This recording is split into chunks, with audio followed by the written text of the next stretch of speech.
Сегодня я вам покажу наш кампус, насколько он большой. Вот она, друзья, вот она, большая библиотека. Большая кладезь знаний, где китайские студенты получают знания. Сидят с утра до вечера, штудируют книги, штудируют учебники. Вы просто посмотрите на размеры этой библиотеки. Они просто громадные. Наверное, наш Белый дом будет почти таких же размеров. Вот просто вот посмотрите, вот это библиотека у них вот так вот выглядит, понимаете? Я заходил туда, действительно, там атмосфера очень оживленная, студенты сидят, усердно учатся. Библиотека не пустует. И хотелось бы, чтобы у нас в Кыргызстане тоже библиотеки не пустовали, чтобы студенты больше читали книг, чтобы развивали мы свою страну, свою науку, стали независимой страной, чтобы больше людей становилось образованными и делали очень большой вклад в развитие своей страны.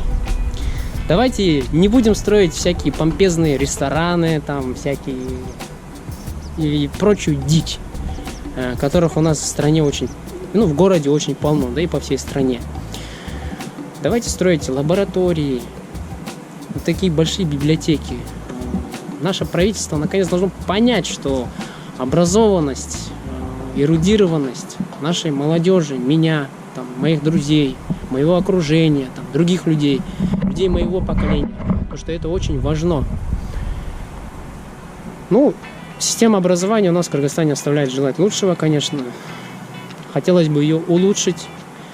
Но это отдельная тема, об этом я не буду говорить.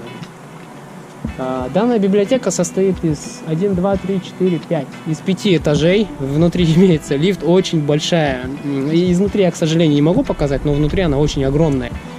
Там очень легко потеряться, поскольку я был в этой библиотеке, я пытался найти книгу, и это было очень тяжело. Наверное, какую-то вещь на нашем рынке дордой легче найти, чем нужную книгу в этой библиотеке. И, конечно, я ее искал не при помощи китайцев, мне китаянка одна помогла найти те материалы учебные, которые мне были нужны. По масштабам библиотеки можно судить, насколько в данном случае Китай вкладывает в образование своей молодежи и своего населения. Пойдемте, я вам еще одно общежитие покажу. Вот это вот китайские тоже общежития. Здесь у нас живут студентши, девушки-студентки. Вот. Здесь у нас женский блок. То есть в китайских общежитиях парни живут отдельно, девушки живут отдельно. Вон велосипеды брошенные стоят. Кстати, по кампусу их очень много, вот таких велосипедов. Студенты их покупают и забывают о них. Вот. Поскольку у нас в общежитиях электричество лимитировано, ограничено, то есть если ты превышаешь лимит, ты должен будешь платить какую-то энную сумму, но не сильно дорого. Вот это вот окошко, кстати, оно уже работает. Я же говорил, китайцы уже с утра не начинают работать. Вот здесь вот можно оплатить за электричество. Вот. Вы представьте, насколько большой кампус, что даже здесь стоят камеры наблюдения, оно понятно. Здесь стоят вот такие дорожные знаки. Вот они, вот такие дорожные знаки стоят, то есть ограничение скорости 25 км/ч и МАН, то есть помедленней, сильно не разгоняйся. Вот, и везде стоят вот такие у нас лежачие полицейские. Они мне не очень сильно нравятся, потому что всегда приходится притормаживать, когда ездишь на скутере, но опять же это сделано ради безопасности. Вот такие вот лежачие полицейские на каждом повороте, на каждом перекрестке. Вот, допустим, если здесь перекресток, лежачий полицейский здесь, там и вот здесь. 4 лежачих полицейских, чтобы, не дай бог, на перекрестке не столкнулись 4 машины. И вот также тут имеются вот такие вот информационные стенды, где написана различная информация, что занятия спортом это очень полезно для здоровья. Вот, в общем, вот тут информационные стенды вот такие вот есть по всей территории кампуса. И вот здесь еще один информационный стенд, тоже тоже меры предосторожности, проверка температуры, обрабатывание рук постоянно, чтобы маски носили, если плохо себя почувствовали, чтобы обращались к врачу. Вот. Практически там на каждом перекрестке есть вот такие вот стенды о борьбе с коронавирусом. Общежитие открывается в 5:30 утра. Кстати, вот здесь у них вот такой график. Летнее время и зимнее время. То есть летом в 5:30 и в 22:20 закрывается. И зимнее время это в 6 утра открывается и в 10 часов вечера закрывается. Вот. Здесь в каждом общежитии сидит аишка, и она контролирует, чтобы там чужие студенты, чужие люди не заходили на территорию данного общежития. А то вдруг какой-нибудь там китаец захочет прямочком там в общежитие перелезть. И на каждых окнах, можете заметить, там первый этаж, окна обрешетены, чтобы никто не перелазил.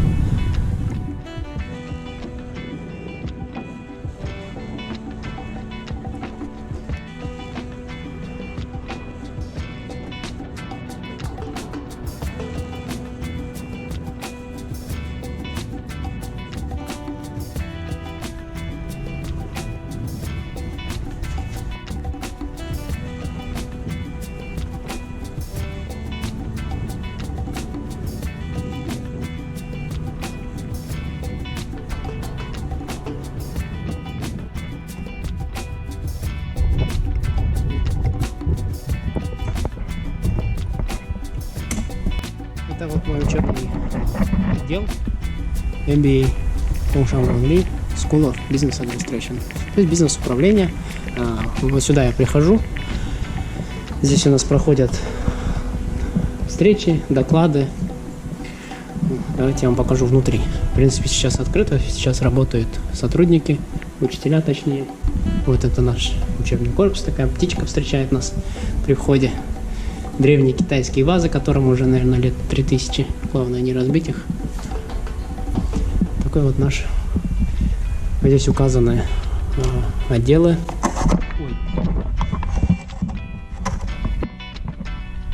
Табличка не упала. Китайское качество. Повесили на сопле, держится оно вот так вот. Вот. Здесь такие автоматы. Оплачиваете все не наличными, а этими. Через мобильное приложение все оплачивается. Можете купить водички, если вы устали. Такой вот наш учебный корпус. Ну, сейчас, правда, утро. Сотрудников никого нет, скорее всего.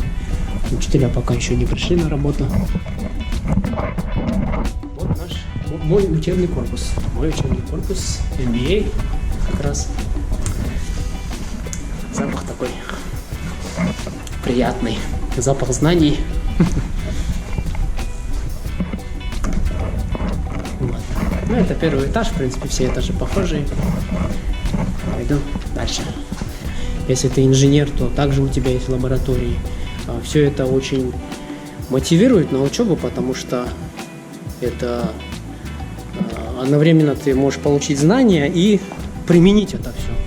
Это очень радует. Ну, у нас лаборатории нету, конечно, потому что у нас основа идет управление бизнесом. Ладно, поехали.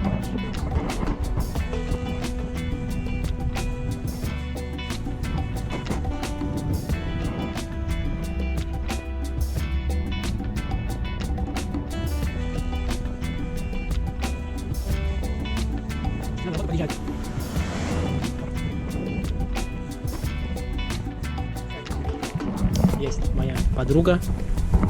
Сейчас я вас познакомлю с ней. Мы с ней уже как неделю-две, наверное, дружим. Очень умная собачка. Пошел. Дай ба, пошел.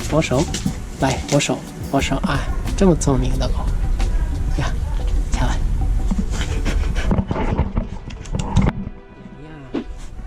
Я, очень хорошая девочка, умная. Лабра, этот золотистый ретривер. Я.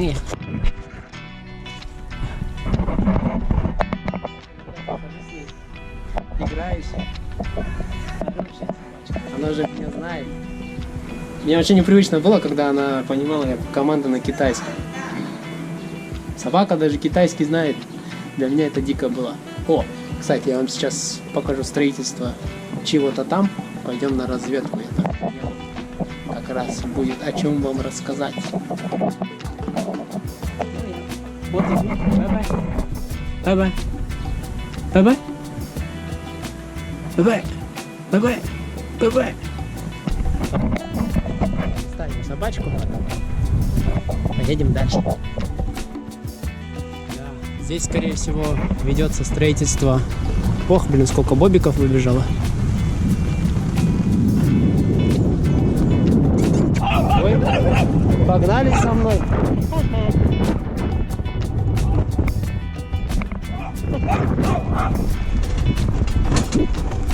Это, кстати, здесь ведется строительство нового, скорее всего, учебного корпуса. Строительство он ведется активными темпами. Вот что называется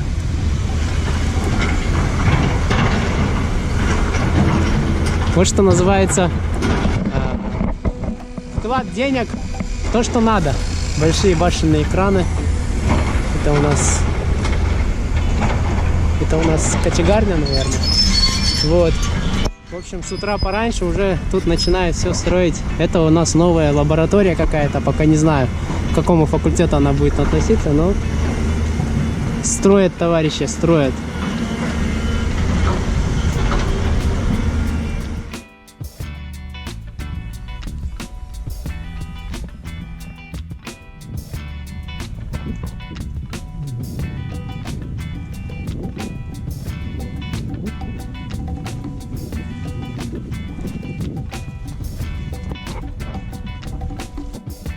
Очень много по территории университета можно увидеть вот такие кучки брошенных велосипедов, которые уже гниют, ржавеют. В принципе, студенты их покупают и бросают тут. Вот так вот они гниют. И это не только в нашем университете, это везде. Ну, имею в виду, что везде, в других университетах. Вот. Это вот с утра уже вывезли какой-то хлам. Убирают.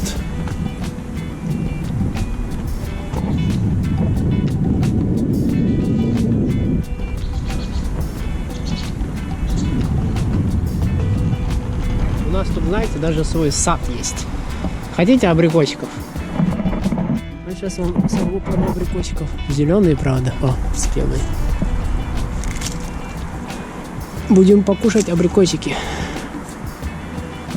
Вон там еще чуть дальше пройти, там яблони есть. В общем, все, что надо для автономной жизни. Осталось только посадить огурцы, помидоры. И, в принципе, можем выживать в условиях изоляции. Вкусно. Вкусно. Маленькие, но вкусные.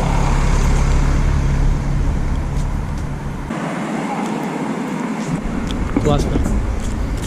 Это вот наш КПП, где впускают, проверяют документы у учителей, замеряют температуру. В общем, все строго по пропускам. Стоят сотрудники все в масках. Кто-то из учителей без маски, но большинство в масках. И вот здесь палатка тоже небольшая. Ну все, дальше я пройти не могу, потому что мне... Ну, может быть, я выбежу на улицу, но обратно точно не зайду. Здесь тоже учителей, которые приходят на работу без машины, их тоже проверяют. Тепловизором впускают только по документам. Вот все строго, все официально. Все, дальше мне не пройти. 6 месяцев на территории кампуса, ни шагу назад. Поехали дальше снимать. Кстати говоря, о автомобилях, да, на которых ездят учителя. Ну вот, пожалуйста. Audi, Nissan, Hyundai. Это у нас что? Volkswagen, Passat. Это у нас китайский автомобиль какой-то.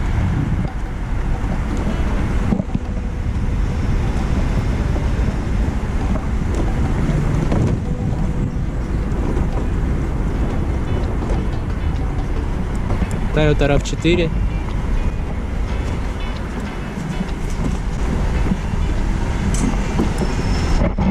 В принципе, учителя в Китае не бедные, зарплаты у них вполне хорошие. Ездят они на довольно хороших машинах 2015 годов выпуска. Почти все новые. Ну и вот можно сравнить, да, насколько востребована профессия учителя в Китае. Зарплата у них, как я говорил, около 70 тысяч сомов, если переводить на наши деньги. Ну, естественно, это уже основная причина того, что преподаватели здесь не заинтересованы в коррупции от студентов. Они не берут, потому что зачем преподавателю, который работает там уже много лет, рисковать своей карьерой, своей репутацией, так скажем, да?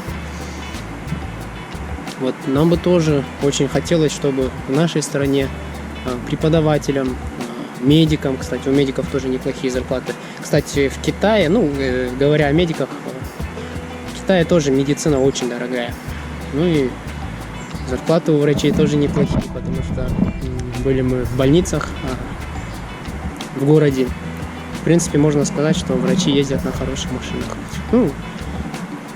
Вот такое вот внимание, уважение преподавателям в Китае. Так что преподаватель — это престиж. Как мой папа говорил, в Советском Союзе была такая же система. Вот в Китае тоже государство чтит и уважает учителей. Красивая машина Toyota RAV4. Красавец. Кстати, в Китае на машинах синие номера. Это обычные гражданские номера.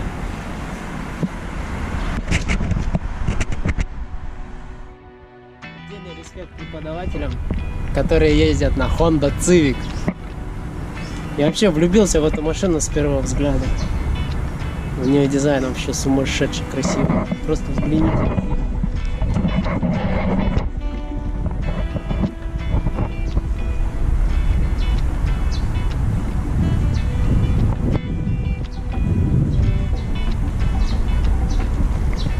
Тут даже есть свой мини-солнечный электростанция. Да, это что? Провода какие-то. Своя мини-солнечная электростанция в количестве 1, 2, 3, 4. Освещение в этом мини-парке оно питает, если не ошибаюсь. Вот. Видимо, когда-то установили как опытный образец. Солнечных батарей я закончу сегодняшнее видео. Не забывайте, что альтернативные источники энергии — это будущее. Надеюсь, сегодняшнее видео, сегодняшний экскурс по моему университету был интересен. Надеюсь, вам понравилось. Так что спасибо за просмотр. Всего хорошего. Берегите себя. Здоровья вам главное. Крепкого. Чтобы у вас все было хорошо. Пока.